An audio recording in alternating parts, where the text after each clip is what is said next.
నమస్తే మ్యామ్. నమస్తే మేడం, రీసెంట్గా మనకి ఇక్కడ పంజగుట్టలో జరిగిన ఒక ఇన్సిడెంట్ అయితే ఇక్కడ మనం హత్య చేశాడు ఆస్తి కోసం అనేది కాకుండా ఒక తాత మనవడు అసలు ఎలాంటి మంచి బాండింగ్ ఉంటుంది, ఎలాంటి రిలేషన్ ఉంటుంది, కేవలం ఆస్తి కోసం 17 సార్లు కత్తితో పొడిచి చంపాడంట. అంటే రేపు పొద్దున్న ఇప్పుడు తల్లిదండ్రులు ఉన్నారు, అత్తమామలు ఉన్నారు, ఎవరున్నా సరే వాళ్ళు తదంతరం తీరిన తర్వాత అది వాళ్ళ పిల్లలకి వెళ్తుంది. అంటే అప్పటి వరకు కూడా వాళ్ళు ఆగలేక ఎలా అయినా సరే కావాలి అని చెప్పి ఎంత క్రిమినల్ మెంటాలిటీగా తయారైపోయారంటే అన్న తమ్ముడు లేదు, అక్క చెల్లి తల్లి తండ్రి ఏం లేదు, రిలేషన్స్కి వాల్యూస్ కూడా లేవు.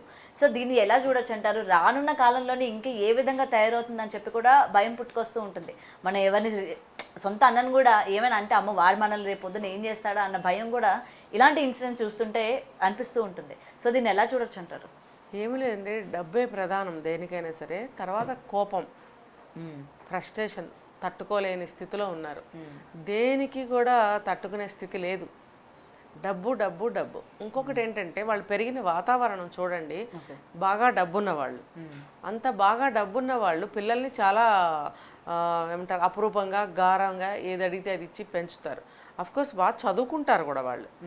అంత అబ్బాయి లండన్లోనూ అక్కడ చదువుకున్నాడు, అంత చదువుకున్నాడు, మళ్ళీ ఇండియా తిరిగి వచ్చాడు. వచ్చినప్పుడు తను ఐదర్ బిజినెస్ ఆర్ జాబ్ ఏదో ఒకటి సెటిల్ అవ్వాలి, తనకంటూ ఒక ఇది చూసుకోవాలి. అది లేకుండా తను ఇటువంటి డ్రగ్స్కి, స్మోకింగ్కి, చెడు అలవాట్లకి లోన్ అయ్యేటప్పటికి ఏమవుతుందంటే బ్రెయిన్ పాడవుతుంది. బ్రెయిన్లో హెల్దీ అనేది ఉండదు అసలు. అది మానసికమైనటువంటి ఆరోగ్యం మీద చాలా ఎఫెక్ట్ చూపిస్తుంది. ఇప్పుడు అతను ఫిజికల్గా కూడా చాలా బాడీ హెల్దీగా ఏమీ లేదు అతని ఫోటో చూసినప్పుడు. చాలా వీక్ బాడీగా అనిపిస్తున్నాడు. ఒక ఇటువంటి అలవాట్లు, డబ్బులు తిరగడము, ఇష్టారాజ్యంగా అంటే తన ఇష్టానికి తిరగడం, ఫ్రీడమ్ ఇవ్వడం, ఎలా పడితే అలా ఏది తోస్తే అలాగా చేయడము, తిరగడము, ఇలాంటి అలవాట్లు ఉన్న వాళ్ళకి ఏమంటారంటే దేని వాల్యూ తెలియదు అసలు. అతని ఫేస్ కూడా చూడండి, ఒక సైకిక్ మెంటాలిటీ లాగా, ఒక సైకో ఫేస్ లాగానే ఉంది అనిపించింది కదా మన ఫోటోలో చూసినప్పుడు. అంటే వాళ్ళ మెంటాలిటీ కంప్లీట్గా చేంజ్ అయిపోతుంది ఈ అలవాట్ల వల్ల. తాతలు ఉన్నారు, తాతగారు కూడా 80+ అని చెప్తున్నారు ఏజ్.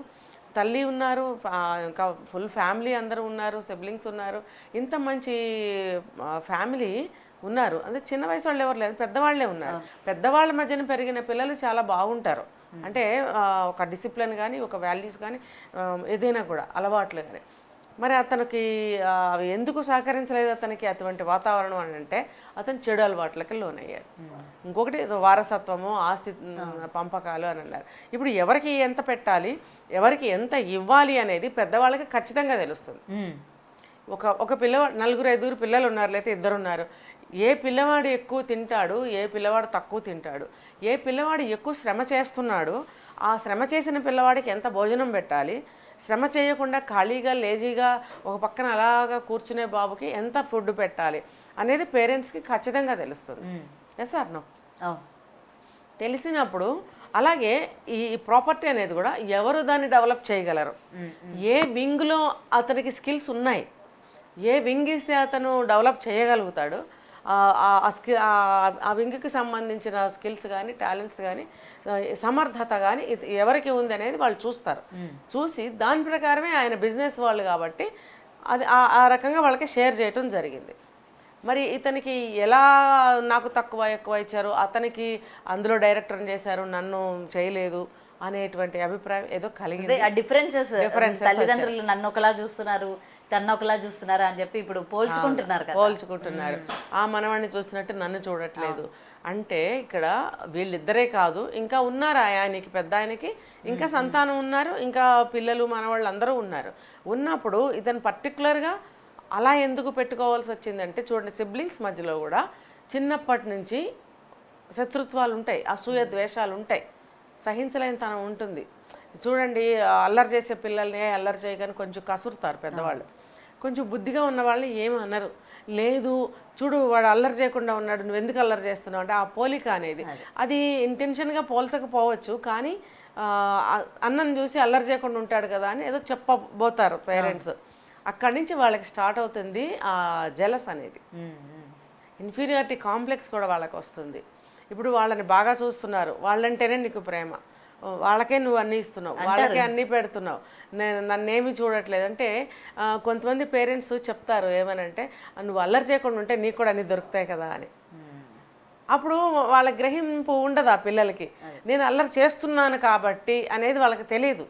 నేను అల్లరి చేసినా సరే నాకు అమ్మాయి వాళ్ళకి అమ్మాయి కదా అనే అభిప్రాయంలోనే ఉంటారు తప్ప నేను అల్లరి చేస్తున్నాను కాబట్టి నన్ను కొంచెం తిడుతున్నారు, పనిష్మెంట్ ఇస్తున్నారు అనేది వాళ్ళకి అనిపించదు. సో ఈ రెండో పిల్లవాడు ఎవరైతే ఉన్నారో వాళ్ళ పట్ల చాలా అసూయ, ద్వేషం, వాళ్ళని తిట్టడము, కొట్టడము, లాగడము, వాళ్ళ బుక్స్ చింపేయడం, వాళ్ళ వస్తువులను ఏదో ఒకటి డిస్ట్రాయ్ చేయడము, ఏదో ఒకటి చేస్తూ ఉంటారు. దాంతో అవతల పిల్లవాడు ఇంకొంచెం సఫర్ అవుతూ ఉంటాడు. అప్పుడు మళ్ళీ అగైన్ ఆ పేరెంట్స్ మళ్ళీ ఈ పిల్లవాడిని అలా ఏమవుతుందంటే పెద్దవాళ్ళు అయ్యే వరకు కూడా అది అలా పెరుగుతూ వస్తుంది. అంటే వీళ్ళ మధ్యన అది ఉందా లేదా ఇంటి నుంచే పడుతుంది. తర్వాత అతను ఒక ఏజ్ వచ్చిన తర్వాత ఫారిన్ కంట్రీస్ చదువుకు పంపించడం, అక్కడ కల్చర్ మన culture quite opposite, complete difference ఉంటుంది. సో కొంతమంది కొత్త వాతావరణానికి, కొత్త అలవాట్లకి చాలా తొందరగా అలవాటు పడిపోవడము, అడిక్ట్ కూడా అయిపోతుంటారు. సో అక్కడ అబ్వియస్లీ అక్కడ ఏవో హ్యాబిట్స్ ఉంటాయి, డ్రింకింగ్ అని అదని ఇదని. సరే ఎడ్యుకేషన్ అయ్యింది, తర్వాత ఇండియా వచ్చినప్పుడైనా సరే అతనికి ఒక మంచి మార్గంలో పెట్టగలిగితే బాగుండేదేమో. అంటే నాకు అనిపిస్తుంది వాళ్ళ ఫ్యామిలీ మంచిది, వాళ్ళు చెప్పకుండా ఏమీ ఉండరు. కానీ కొన్ని అలవాట్లకు అలవాటు పడి మైండ్, ఆలోచన, అతని యొక్క అభిప్రాయాలు, అతని యొక్క ఇంట్రెస్ట్లు అన్నీ కూడా మారిపోయినప్పుడు ఎవరేం చెప్పినా వాళ్ళు వినరు. బహుశా ఈ అబ్బాయి విషయంలో కూడా అంతే జరిగి ఉండొచ్చు. కాబట్టి ఇంకా కూడా హ్యాబిట్స్కి అడిక్ట్ అయిపోయి చెప్పిన మాట వినని స్టేజ్కి వచ్చాడేమో. ఓకే. సో ఇటువంటి స్థితిలో ఆయన పెద్ద ఆయన అయ్యారు కాబట్టి అందరికీ షేరింగ్ చేయాలి కాబట్టి ప్రాపర్టీస్ చేశారు. ఎవరికి ఎందులో బాగా టాలెంట్స్ ఉన్నాయి వాళ్ళకి అది ఖచ్చితంగా అలాగే ఇస్తారు. ఇతనికి కూడా ఏం అన్యాయం చేయలేదు, ఇతను చేయగలిగింది ఇతనికి ఇచ్చారు.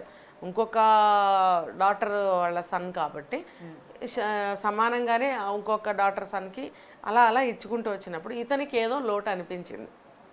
నిజానికి ఎవరి వల్ల ఏదవుతుందో అది ఇచ్చారు అని వాళ్ళు చెప్పగలగాలి, చెప్పినా కూడా వినని స్థితిలో ఉన్నాడేమో ఈ అబ్బాయి.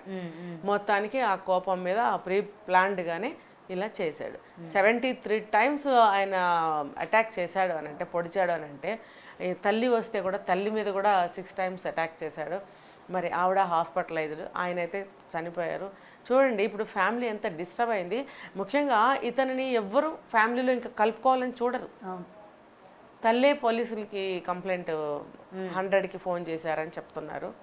మరి వేరే అయితే నా బిడ్డని దాచేయాలి అని అనుకుంటారు.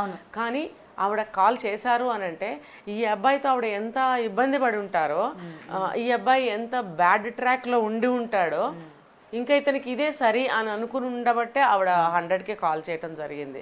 ఏమైనా అంత పెద్ద ఆయనైనా చిన్న ఆయనైనా తండ్రి ఆ ఇంటికి పెద్ద దిక్కు. ఆయన్ని కోల్పోతే ఆయన తిరిగి వస్తారా? రారు కదా. ఆయన సంపాదించిన ఆస్తులే కదా. ఇంకొకటి ఆలోచించాలి పిల్లలు, ఎవరైనా సరే మనవాళ్ళు కానీ, ఆయన సంతానం కానీ, మనవాళ్ళు కానీ, ఎవరైనా కానీ అది మనది కాదు, ఆయన కష్టార్జితం. మనవాడికి ఎప్పుడు వస్తుంది? ఏదో వారసత్వం అని అంటారు, కానీ అది ఎవరిది? ఆయనది, ఆయన కష్టార్జితం. ఆయన ఎంత కష్టపడి ఎంత శ్రమపడి ఈ స్థాయికి వచ్చి మిగిలింది మీకు పంచుతున్నారు. ఆయన ఇంకా ఎన్నో సంస్థలకైనా డొనేట్ కూడా చేశారు కదా, దాన ధర్మాలు చేయడము, ఎంతోమందిని ఆదుకోవడము అలాంటివి కూడా చేశారు. అది కూడా ఈయనకి కోపం రావడానికి ఒక కారణం అని చెప్తున్నారు. అవును, మీరు ఎంతవరకు డెవలప్ చేయగలుగుతారు తెలీదు. ఆయన ఉన్నంత వరకు ఆయన సంపాదించిన పేరు ఏదైతే ఉందో అది మీకు సంక్రమిస్తుంది.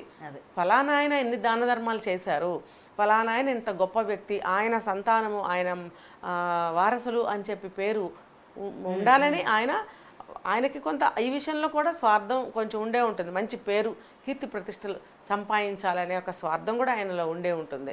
ఎందుకంటే తను సంపాదించిన కీర్తి నెక్స్ట్ తరానికి కూడా రావాలని ఉంటుంది పెద్దలకి, అది ఖచ్చితంగా వస్తుంది కూడా. మరి వీళ్ళు దానికి కూడా కోపపడిపోయి అది మాకెందుకు ఇవ్వలేదు, బయట వాళ్ళకి ఇస్తున్నారు, లేకపోతే నాకు తక్కువ వచ్చింది అని ఇలా ఆలోచించడం తప్పు. అది ఆయన ఇష్టం, ఆయన స్వార్థితం, ఎవరికైనా ఇచ్చుకుంటాడు. మీకు మీ భాగం మీకు ఎంత ఇవ్వాలనుకున్నారో అంతా ఇస్తారు. మిగతా తన ఇష్టం, ఎవరికైనా ఇచ్చుకుంటారు. కూతుళ్ళకి ఇచ్చుకోవచ్చు, కొడుకులకి ఇచ్చుకోవచ్చు, బయట ఏదైనా సంస్థలకి ఇవ్వచ్చు, అనాథరణాలయాలకి ఇవ్వచ్చు, ఎవరికైనా ఇవ్వచ్చు. ఇప్పుడు చూడండి ఎంతోమంది బాధలు పడుతూ ఉంటారు బయట, వాళ్ళకి కూడా కొంత సహాయం చేయాలని ఆయనకు ఉంటుంది కదా. అంతా మీకే ఇవ్వాలని లేదు కదా, ఆయన స్వార్జితమైనప్పుడు. మీకు స్వార్జితమైనా సరే మీకు కూడా వారసత్వం మీకు పంచినప్పుడు తృప్తి పడాలి, దాన్ని డెవలప్ చేసి పేరు నిలబెట్టాలి. అంతేగాని ఇలాంటి పనులు చేస్తే ఆయన సంపాదించిన పేరు పోగొట్టిన వాళ్ళు అవుతున్నారు, ఆయన ఇచ్చిన ఆస్తికి విలువ లేకుండా చేస్తున్నారు. ఇప్పుడు తన భవిష్యత్తు లేకుండా చేసుకున్నాడు, తనకి ఇంకా మంచి పేరు వస్తుందా అంటే ఏమో అదే చెప్పలేం. ఏదైనా సరే కేవలం మీరు అన్నట్టు స్టార్టింగ్ డబ్బే అన్నిటికీ డబ్బుతోనే ఉంది ఏదైనా సరే. కానీ కనీసం రిలేషన్స్ కూడా మర్చిపోతున్నారు అసలు. ఇంతకు ముందు అరే మా అమ్మ మా చెల్లి అని ఉండే కానీ ఇప్పుడు కేవలం ఆ డబ్బు కోసము ఎవరిని కూడా చూడట్లా. కష్టపడకుండా డబ్బు రావాలి. అవును, ఇప్పుడు బెంజ్లో తిరగాలి, పబ్బులకి వెళ్ళాలి, రేవులకి వెళ్ళాలి అంటే ఎన్ని లక్షలు కావాలి. మామూలుగా 1000 రూపాయలకి 10,000 రూపాయలకి 1,00,000 రూపాయలకి అయ్యే పనులు కావు ఇవి. కోట్ల మీద పని, కోట్ల మీద కావాలంటే ఇట్లా సంక్రమించాలి ఆస్తులు. ఒక మనిషి స్వయంగా సంపాదించాలంటే జీవితకాలం పడుతుంది. అది సంక్రమించిన ఆస్తులు అయితే జల్సాగా ఎంజాయ్ చేయొచ్చు. అంటే దాని వాల్యూ తెలియనట్టే కదా. ఫ్రీగా రావాలి ఈజ్ ఈక్వల్ టు కంఫర్ట్ జోన్లోనే ఉన్నారు వీళ్ళు. ఇంకా కంఫర్ట్ జోన్లో ఎప్పుడైతే ఉంటారో, ఈజీ మనీ కోసం ఎప్పుడైతే అలవాటు పడతారో వాళ్ళు ఇలాంటి పనులే చేస్తారు. వాళ్ళ ఆలోచనలు ఇలాగే ఉంటాయి. మెయిన్ పేరెంట్స్ కూడా మనకి ఇంత ఉంది, మనకి ఇది ఉందిరా, ఇక్కడ నుంచి వస్తాయి, ఇక్కడ నుంచి వస్తాయి, మీ తాతగారు సగం ఆస్తి నీకు రాసిస్తారు, ఇవి కూడా చిన్నప్పటి నుండి చెప్పుకుంటూ వస్తారు కదా. చెప్తారు. ఆ ఈగో కూడా ఉంటుంది. అవును, ఆ ఈగో కూడా ఉంటుంది. అరే మాకేంటి ఇంకా నేను కష్టపడకపోయినా హ్యాపీ, మా తాత సంపాదించాడు కూర్చొని తినొచ్చు అని చెప్పి. అదే అంతే. సో ఏంటంటే పేరెంట్స్ కూడా పిల్లలకి ఎంతవరకు ఇవ్వాలో అంతవరకు ఇవ్వాలి, ఎంతవరకు ఇవ్వకూడదు అంతవరకు ఇవ్వకూడదు. ఏ వయసుకి ఏది కావాలో అదే ఇవ్వాలి. అయినా మేడం నిజంగా ఇలాంటివి చూస్తూ ఉంటేనే అనిపిస్తూ ఉంటుంది, బాబు ఇప్పుడే అసలు రిలేషన్స్కి వాల్యూ లేకుండా పోతుంది, రేపు పొద్దున్న మా పిల్లలకి వాళ్ళ పిల్లలకి అయినా అసలు ఈ రిలేషన్స్ అన్న వాళ్ళకి తెలుస్తుందా తెలీదా, ఆ ఎమోషన్స్ ఆ బాండింగ్స్ ఉంటాయా ఉండవా అని కూడా ఈ సిచ్యువేషన్స్ చూస్తూ ఉంటే భయం వేస్తూ ఉంటుంది అనమాట. ఏంట్రా బాబు ఇలా అయిపోయారని చెప్పి. నిజంగానే. Anyway, thank you so much ma'am. For more videos like this, subscribe Big TV channel.